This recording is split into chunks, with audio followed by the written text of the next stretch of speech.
When you hear the words artist studio, what do you think of? A place of creativity and free expression? A place to experiment and dream up new projects? My husband agreed with those descriptions and then added, I also think of a mess. Well, that's the truth, at least for me. Georgia O'Keeffe said, "To create one's own world takes courage." This is very true for us creative types who need to carve out a space in which to practice this calling on our hearts and minds. Having a dedicated workspace like these well-known artists is indeed a privilege. Let's look at a few. John Singer Sargent trained in Paris and ended up painting all over the world. Claude Monet had a studio in Giverny, France, but really preferred painting out of doors whenever possible.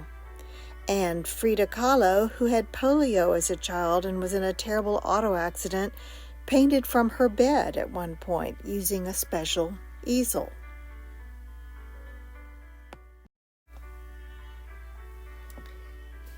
Here is the rugged and remote view from Georgia O'Keeffe's New Mexico studio. This neat and tidy workspace belonged to painter-illustrator Norman Rockwell. And Jackson Pollock's famous drip paintings look like they were done in an unfinished garage. Louisiana folk artist Clementine Hunter never did use an easel. In fact, art dealers learned to look for her fingerprints and paint on the back of edges. Chuck Close did his massive scale abstract portraits while working from a wheelchair. And one of my favorite local artists is Arthur Price, who works alone in a barn out on his farm.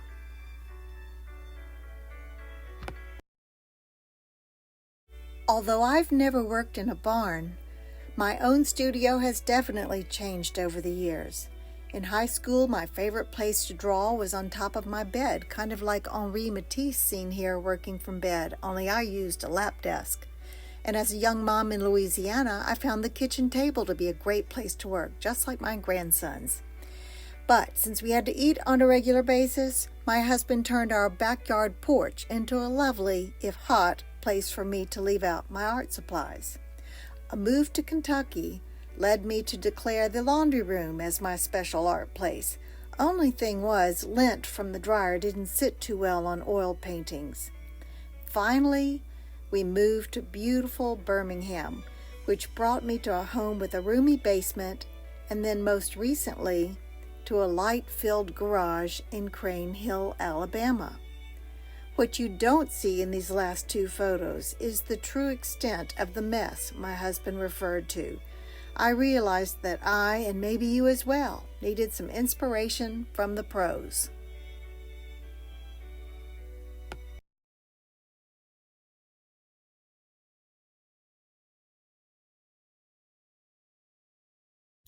Inspiration. If you have knowledge, let others light their candles in it. I found 3 local professional artists who generously shared with me some of their favorite things about where they work. Watercolorist Bob Moody, who's recovering from ankle surgery, and sculptor, mixed media, and caustic artist Marilyn Wilson let me step into their studios, while oil painter Terry Strickland shared a wonderful video that she had made about her favorite studio hacks and tips. Let's go get some light and inspiration from these great talents.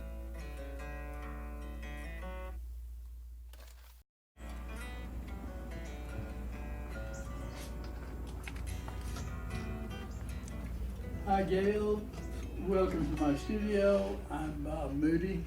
This is English Village.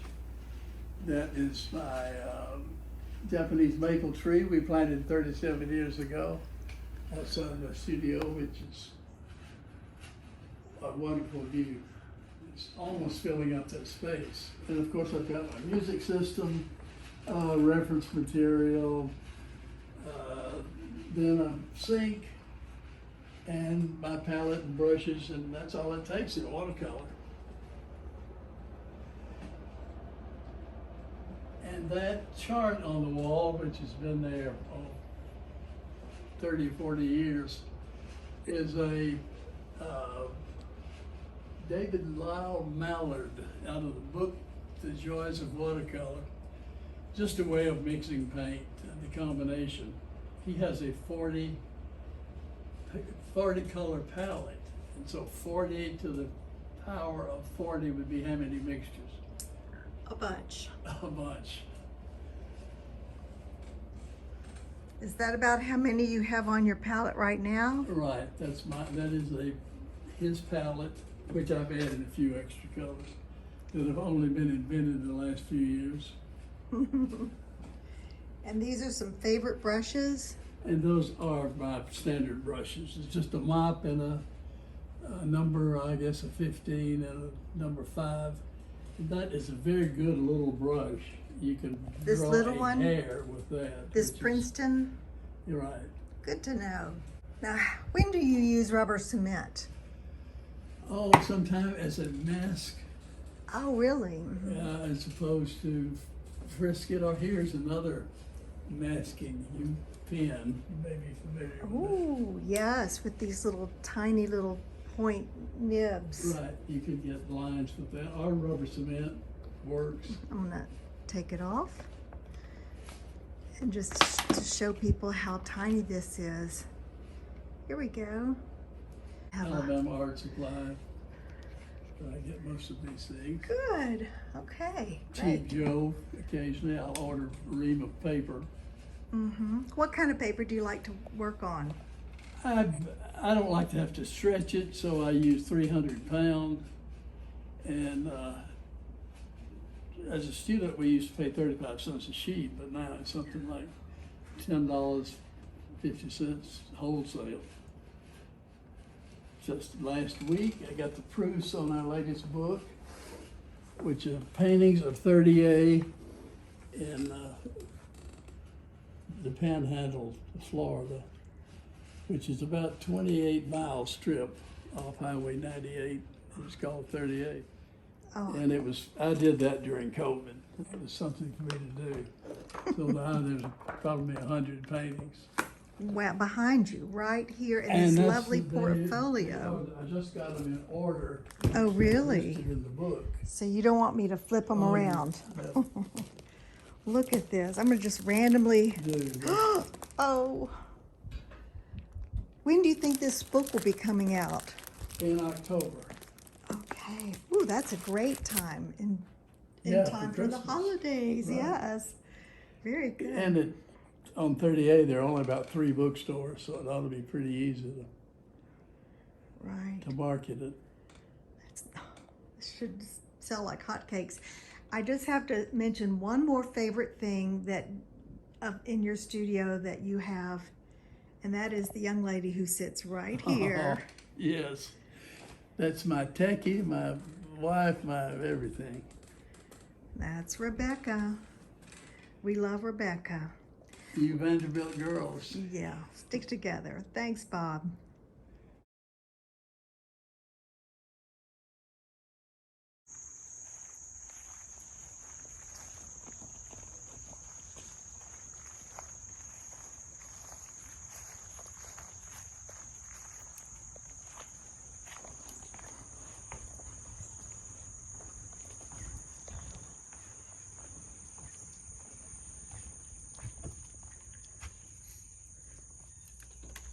Welcome to my studio. Come in and let me show you what I do. My name is Marilyn Wilson from Birmingham, Alabama, and this is my studio. It's my refuge, my sanctuary. It's where I love to be. You can come in this room and it has a welcoming feeling of peace and quiet and creativity. I have it sort of divided into sections. This wall is my photography wall behind me. And then I use these extra places, like as I finish work, I put it out so I can see how it's working out and what I need to do to further make it better. Over here is my main hangout place. This is a work in progress here, and it is, I did this drawing several years ago, and I decided, I found it, I was going through my drawers and found it and decided, I think I'll make that a 3D piece, because now I love doing 3D. So this is the start. I will post it on Facebook and the finish so you can see. But this is the figure, and she's actually going to be looking at a shooting star coming down at her, because she is, her origins are is a shooting star. It landed on the top of this mountains, and she turned into this beautiful, luminous superstar. These are the mountains in progress, sky. And then over here, this is my favorite place to be. These, I have 2 work tables. I went into a restaurant one time, and I went back in the kitchen, and the chef had all of his tables around him. So he just turned and did his cooking in a circle. And I thought, wow, I said, that's what I've done here. This is basically my all table. I do everything on it, from drawing to painting, encaustic. I do the encaustic up here. And over here is my clay table. Now, my favorite things are in this corner. This table, my clay table, is perfect because you can raise it and lower it if you want to stand up and work, or if you want to sit down and do detail work. You can work here. Over here, my favorite thing, and I wish I had done it to everything in here, are the wheels. This table weighs a ton, and I like to be independent, and I have to have somebody do it all for me all the time. And so once I put wheels on this, I can move it anywhere without any struggle. Over here is my printing, where I do all my printing, my favorite tools. This is for encaustic. It's like an old ruling pen that we used to use in advertising a long time ago. And you dip it into it's heated, so when you dip it into the wax, it fills up, and then you can draw with it on your line. And this is an example of some of the drawings, drawing onto the top of the wax. Then my other one, I have been called a tool addict. I love tools. And when I hear an artist say, I have 4 tools and they're my favorite, I think, oh my God, I have tools everywhere. And I do, and I even have a tool drawer over here. So tools are fascinating to me. The Diamond Force tools are my favorite. And they have the sharpest, best blade of any tool that is made, in my opinion. Has a nice soft cushion for your fingers. You can get good detail work with using it. Actually, when I say my favorite tools, all my tools are my favorite. And my chair is my favorite chair. I don't have anything else to say. That's great. Thanks so much.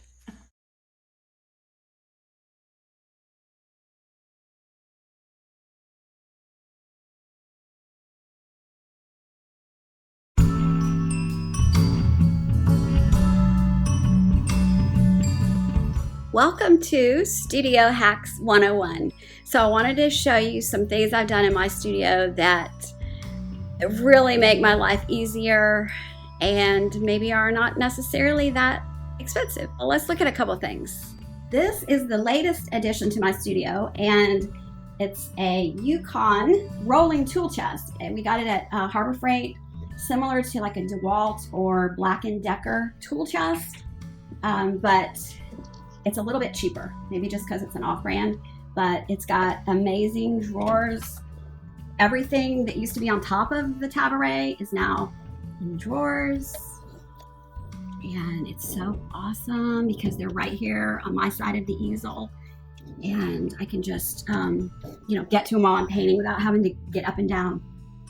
The other thing I really love is that I found this cookie sheet. It's some Teflon cookie sheet that I was trying to find a way to not have the beautiful wood surface get all yucky from all my solvents and oils and stuff. And so I have this little cookie sheet. I put rubber feet on the bottom so it doesn't slide around. And then I just keep all the messy stuff on here. And then that way, whenever I want to use the surface for a project, I can just move the cookie sheet and then I have this nice, beautiful surface to lay out a painting that needs to be framed, or I can put something out on it and use it for filming, and it's just great. I love it. I also got these, you can add things to it. So there's magnetic hooks. I've got a magnetic paper towel holder, so like that. A couple of hooks on the back, so I can always find my tape measure, put my visors on it, and it's great. I love it. It replaces my old tabaret that was a microwave cart I had picked up at a thrift store ages ago for about $25. I had reinforced it over the years and added the paper towel holder, but as you can see, it was very small and the top was always just full of stuff. I like to work on a vertical palette, so I want it to be upright, and there's a couple reasons for that. It puts the paint in the same light as the painting, and so the colors are easier to judge because they're both on the same down plane, catching the same amount of light. It's also, I find, easier on my shoulder. Painting a lot of hours, it just helps with shoulder and back pain. So to figure out how to do this, I had several different iterations before this model, but this one is really working the best that I've ever had. What I have here, it's a tripod TV mount. And so you would actually, if you bought it from Amazon, which is where I got it, you would mount your TV on these plates right here, and it could tilt. There's a tilt in here so it can angle differently. The tripod worked better than other things I had before because it doesn't take up very much of a footprint, which is good because it doesn't get in the way of my tabaret and all of that. It's also height adjustable, which is perfect because sometimes I sit down and sometimes I stand up. So what my husband did was he made a plate out of wood to fit the TV plate to. And then I wanted it mounted off to the side. You can see from the back. I didn't want it mounted in the middle because that would put my tripod, over here in the way. So I had to put this piece of wood mounted off to the side. And so the off center makes it work a lot better for that. And what I do is I have my palette paper and I store it in the freezer in my Masterson palette. And then whenever I'm ready to paint, I just hook it onto a little piece of cardboard, and then I can just clamp it onto that piece of wood. And then when I'm done painting for the day, I can just take it off, put it back in the palette, and put it back in the freezer. And it's working great. Sometimes I have paint try to escape. You can see I actually have some blobs on the carpet. But for the most part, I catch them in time. I bought this little rug specifically for that. So I'm not too worried about it. My student Becky designed what she calls a peace of mind box. It's really kind of brilliant, but I haven't incorporated one yet. It's made out of a cardboard box that will catch any paint that does manage to slide off the palette. This is my maul stick system that is very handy. I like sometimes to rest my hand on a stick, and I didn't like resting it on the painting because it would mark up the painting. And also sometimes I work on very big paintings and it would be difficult to, have a big enough maul stick. So I got this drapery rod and taped it together here so it doesn't come apart. And then I could prop that on the top edge of the painting. I did that for a little while, but then I didn't really like that because, it could still mark the edge of the painting. So we put this 1x4 up here. And then to keep it from falling off the edges when I would let it go, because sometimes I don't want to use it, right? So I would just leave it laying on the 1x4 and it would fall off and crash into stuff, and it was kind of a big disaster. So we figured out to put wine corks on the end, and so now when I'm not using it, I can just prop it out to the side like that, and it works pretty good. And it's actually clamped to the back of the easel. If you can see it right there. It's just got a little bent piece of metal that we screwed as a 1x4. And so I can move that up and down if I need to, but I don't really need to because it works for a small painting like the one that's on my easel right now, or for a bigger one. This is my painting stool. It specifically is made for painting, and I love it. It probably was a bit of a splurge at the time when I bought it, but I've had it probably, I don't know, 10, 12 years, probably at least. But it's great because it angles so you can tilt it forward or back, and it goes up and down, and it's on rollers. So for the times I'm sitting when I paint, it's just so convenient and way more comfortable than anything else I've ever sat on. So to me, it was a worthwhile investment, and it has actually lasted a really long time. I have an anti-fatigue mat, which is not anything special, but I found that if I'm going to be in here for hours at a time, most days, even with the carpet, it was just so much easier to have this anti-fatigue mat, and I really believe in it. I can turn it different ways, depending on what painting I'm working on. So that's a great thing to have. These are IKEA picture ledges, and they were an investment that I made maybe last year, I would say, when I was trying to get more organized in the studio, and they are fantastic. I love them so much. I can put sketches or paintings on them, small ones, whenever they need to dry, or just to store them when I don't exactly know what I'm going to do with them yet. But I've got them all on this wall, and I also have them on this wall up high. So that really has stored a lot of my smaller paintings. It just saves up so much working space for other tables that I have in the studio. So it allows my table space to be active space that I can get to when I need it. This is something that I don't know if you can get hold of, but if you can, I really enjoy having it in my studio. Forstall Art Center in downtown Birmingham was getting rid of one of these paint cabinets and asked me if I wanted it. So this is where I store all of my Rembrandt paint. And it's really nice to keep it organized.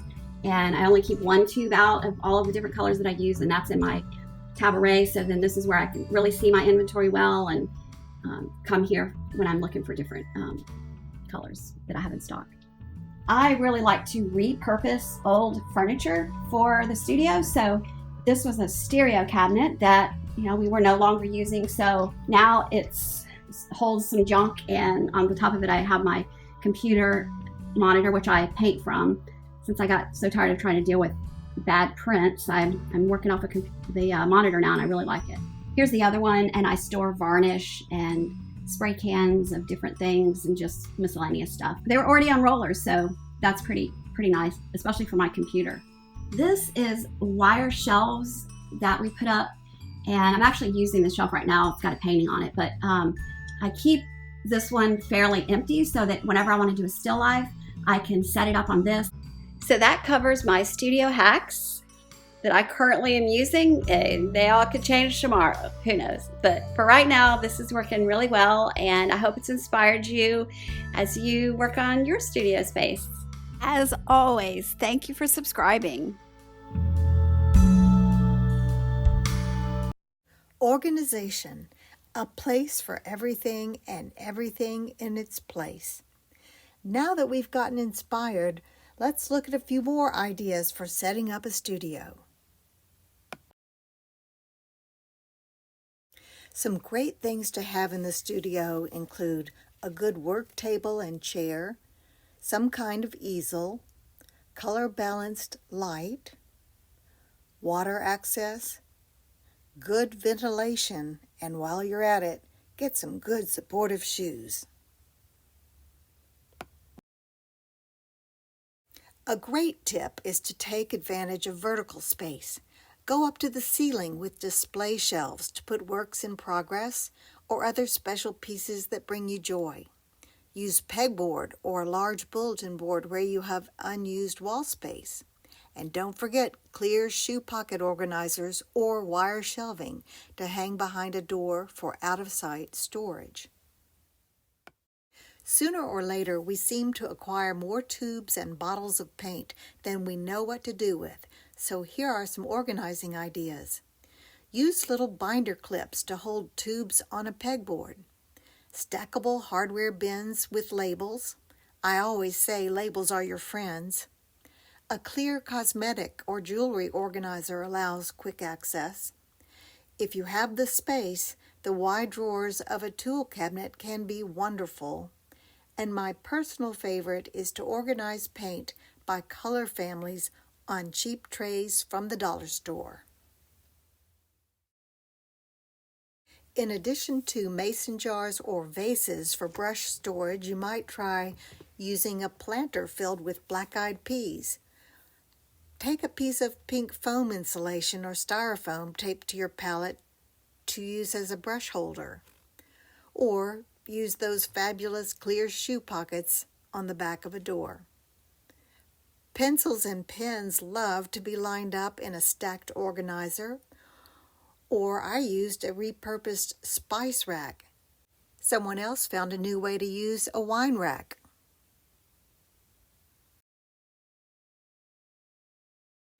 If your canvas or paint panels get stacked up, you can sort them out with wood shelving or with wire shelving like this on the right, where they used string to keep them separated.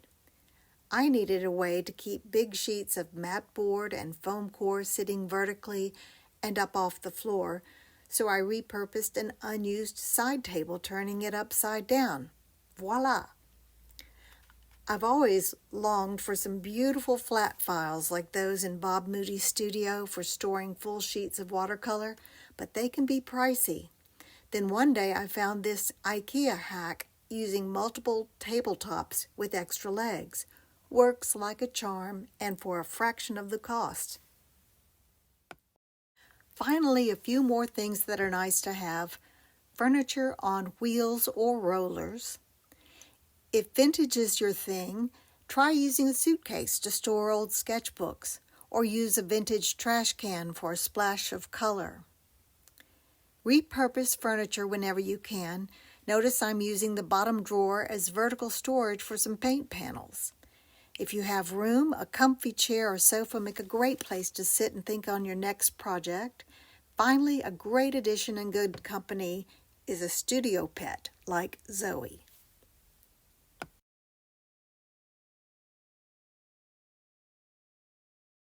Are you ready to dive in? How do we get motivated, especially when sometimes ruthless declutter is in order?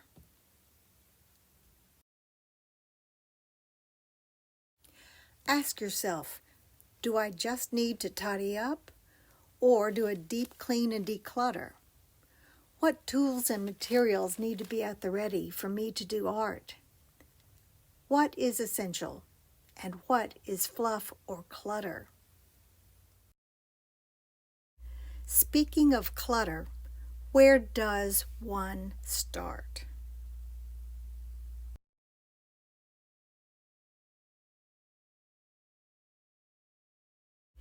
Here is what works for me. Once I decide to do this, I set aside a couple of days. It didn't get like this overnight, so I know it will take a bit of time to fix. I start in one corner and work from left to right. Remember this corner, you'll see it again.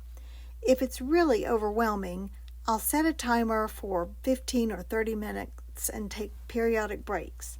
If something distracts me, and it usually does, I'll write down the distracting thought and park it to the side and tend to it later. The great thing about working in one direction around a room is that it helps me see progress and it keeps me going. Put like things together even if you have to set up a temporary card table to help sort things out. These see-through shoe boxes with built-in lids have changed my life. Once again, labels are your friends. Remove the non-essentials. Here's the rest of that corner. Why, for instance, is my phone number stuck to the side of this table? Do I really need to see that every day? Shop your house for things you can use in a new way, like a rug or an empty piece of furniture. And finally, once you've cleared out a section, give it a good clean. Who knows when it will next see the light of day? Get some music. It's easier than ever to grab a Bluetooth speaker, your phone, and bring your favorite music into your space. Put a to-get list by the door of your studio so you can consolidate errands the next time you go out. Smell something good like an oil diffuser or a nice candle, but maybe not with solvents around. An electric kettle for tea or coffee make it easier for me to stay in my studio and keep working. Treat your feet to an anti-fatigue mat and allow some clean, empty surfaces to stay clean and empty for a while. Once we get our space like we want it, we need to be motivated to get in there and do the work of an artist. So here are a few encouraging words from David Nichols. And then lastly, you must find your own voice. Ultimately, you have to be expressed on that canvas or paper.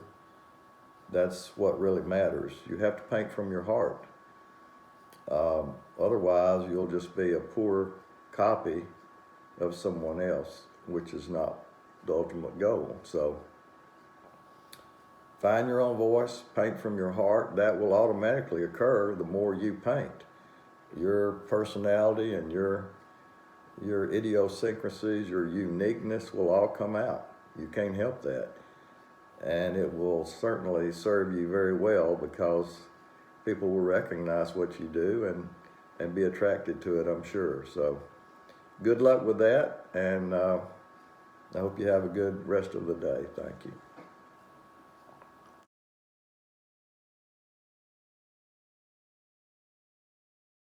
Here is the bonus section with some peeks into the studios of some of our members.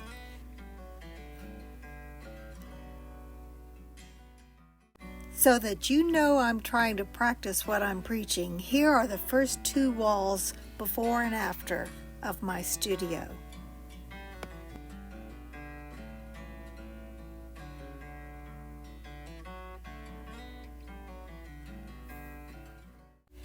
Beverly Phillips was the only brave soul who sent me before and after photos of her studio.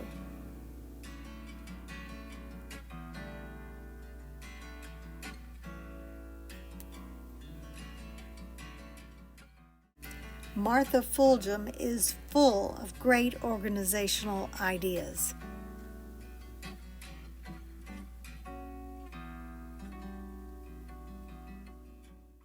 Kathy Ferris has a warm and cozy wood-paneled studio space, while Dee Falls declares that her favorite studio is the out-of-doors en plein air. Sharon Reed Lancaster has definitely put the walls and shelves of her art room to good use.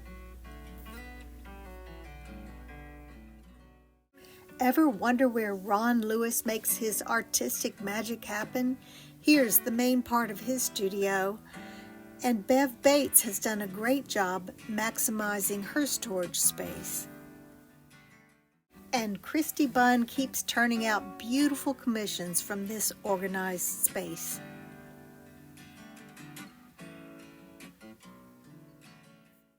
Are you ready? Let's do this.